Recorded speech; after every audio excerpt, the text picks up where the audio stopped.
নমস্কার বন্ধুরা। বন্ধুরা, এই শীতের সেরা অমৃত স্বাদের আমি পালো পিঠে বানিয়ে দেখাবো। আর এই পালো পিঠেগুলোকে বানাতে একদম সোজা, আর খেতে পুরো অমৃতের মতো লাগবে। আপনারা দেখুন আমি কিভাবে এই পিঠেগুলো বানাই। বন্ধুরা, এই পিঠে বানানোর জন্য এখানে আমি এক বাটির একটু কম হবে আতপ চাল নিয়েছি। আর এই আতপ চালটা এই নতুন ধানের আতপ চাল, পুরনো ধানের আতপ চালে কিন্তু ভালো হবে না। এখন আতপ চালটাকে আমি আলাদা পাত্রের মধ্যে রেখে আমি একটু ভালো করে ধুয়ে নেব।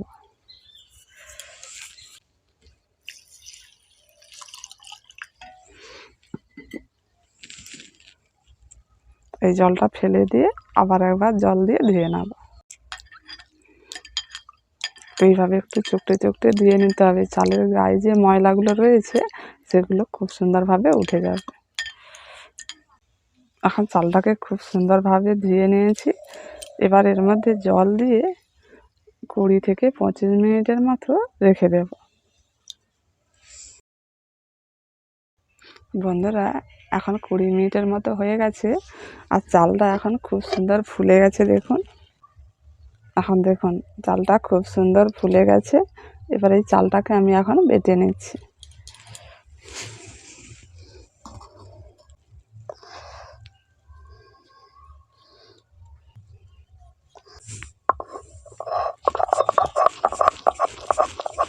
যতটা সম্ভব মিহি করে বেটে নিতে হবে।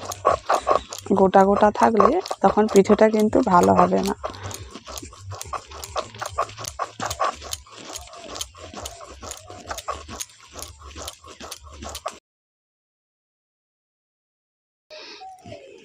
এই দেখুন বন্ধুরা, চালটাকে আমি মিহি করে বেটে নিয়েছি, একটুও কিন্তু গোটা নেই। এবার চাল বাটাটাকে তুলে নিচ্ছি।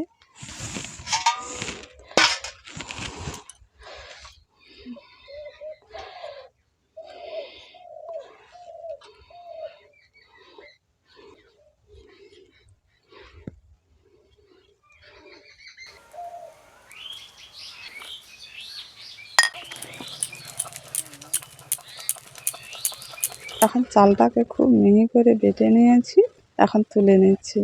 সব চালটা আমার এখন বাটা হয়ে গেছে। এখানে আমি নলেন গুঁড়ো 2টো নিয়েছি। এই পিঠেতে আমি নলেন গুঁড়ো দেব। এখন এটাকে গ্রেট করে নিচ্ছি। এই গুঁড়োটা তো খুব শক্ত, তাই গ্রেট করে নিলে তাড়াতাড়ি গুলে যায়। এর মধ্যে কিন্তু নলেন গুঁড়ো দিতে হবে, অন্য গুঁড়ো দিলে ভালো হবে না। এখানে আমি কড়ার মধ্যে 1 লিটার মতো দুধ দিয়ে দিচ্ছি। এবার পিঠাটা বানিয়ে নেব। এই দুধের মধ্যে আমি এখন চাল বাটাটা দিয়ে দিচ্ছি। নাড়াচাড়া করে একসঙ্গে ভালো করে মিশিয়ে নেব। চাল বাটাটা দেওয়ার সঙ্গে সঙ্গে এইভাবে করে সব সময় কিন্তু নাড়াচাড়া করতে হবে, না হলে কিন্তু এই কড়ার মধ্যে লেগে যাবে। এখন নাড়াচাড়া করে দুধের সঙ্গে চাল বাটাটা ভালো করে মিশিয়ে নিয়েছি। দেখুন, এবার এর মধ্যে নলেন গুড়টা দিয়ে দিচ্ছি।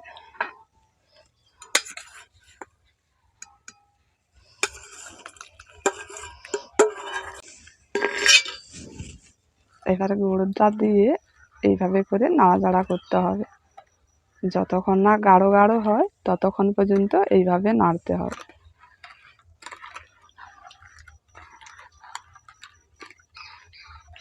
এটাকে কিন্তু খুব হালকা আঁচে নাড়াচাড়া করতে হবে। কিছুক্ষণ নাড়াচাড়া করার পর দেখুন অনেকটা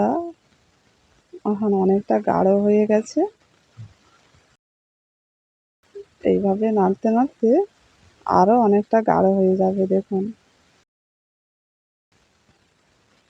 এখন আরও গাঢ় হয়ে গেছে। গাঢ়টা দেখুন কেমন হয়েছে। এখন এটা পুরোপুরি রেডি হয়ে গেছে। এবার এটাকে নামিয়ে নিচ্ছি। আগে থেকে আমি থালার মধ্যে অল্প তেল দিয়ে মাখিয়ে রেখেছিলাম। এখন থালার মধ্যে এটা এখন দিয়ে দিচ্ছি। এই পিঠেটা একটু মোটা হবে, তাই বেশি পাতলা করব না। আমি একই থালার মধ্যে সবটাই দিয়ে এবার আমি এটাকে একটু চাড়িয়ে নিচ্ছি। খুব বেশি পাতলা হবে না, একটু মোটা থাকবে। আর এই পিঠেটা খেতে কিন্তু ভীষণ ভালো লাগে। দেখুন, দেওয়ার সঙ্গে সঙ্গে অনেকটা বসে গেছে। একটি রাত্রি রেখে দিতে হবে, ঠান্ডা হলে এই পিঠেটা খেতে কিন্তু ভীষণ ভালো লাগে। বন্ধুরা, এখন এইটাকে আমি একটি রাত্রি রেখেছিলাম, এক রাত পর এখন নিয়ে এসেছি। কেমন হয়েছে দেখুন, কি সুন্দর নরম, পুরো জেলির মতো দেখতে লাগছে। এবার এটাকে আমি পিস পিস করে কেটে নেব।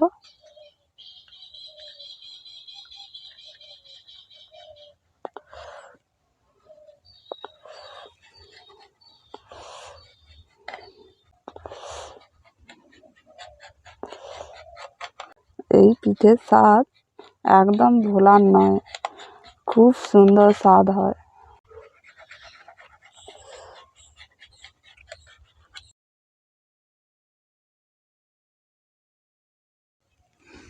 দেখুন কি সুন্দর দেখতে লাগছে, আর কি নরম দেখুন, পুরো জেলির মতো হয়ে গেছে।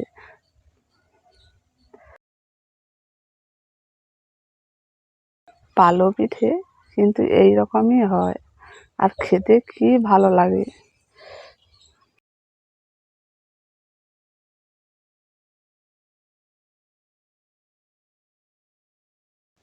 এখন সব পালো পিঠেগুলো তুলে নিয়েছি, কত সুন্দর দেখতে লাগছে দেখুন, আর খেতে কিন্তু ভীষণ ভালো লাগবে। আর বাচ্চা থেকে বড়রা সবাই কিন্তু খুশি করে খাবে।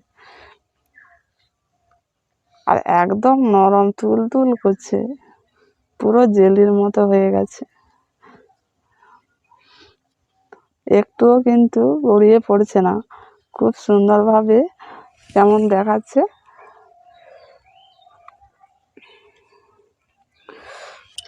এভাবে করে পালো পিঠে বানিয়ে ছোট থেকে বড়দের সবাইকে বানিয়ে দেবেন, তারা কিন্তু মজা করে খাবে। আর বানাতেও একদম সোজা, আর কোনো ঝামেলা নেই।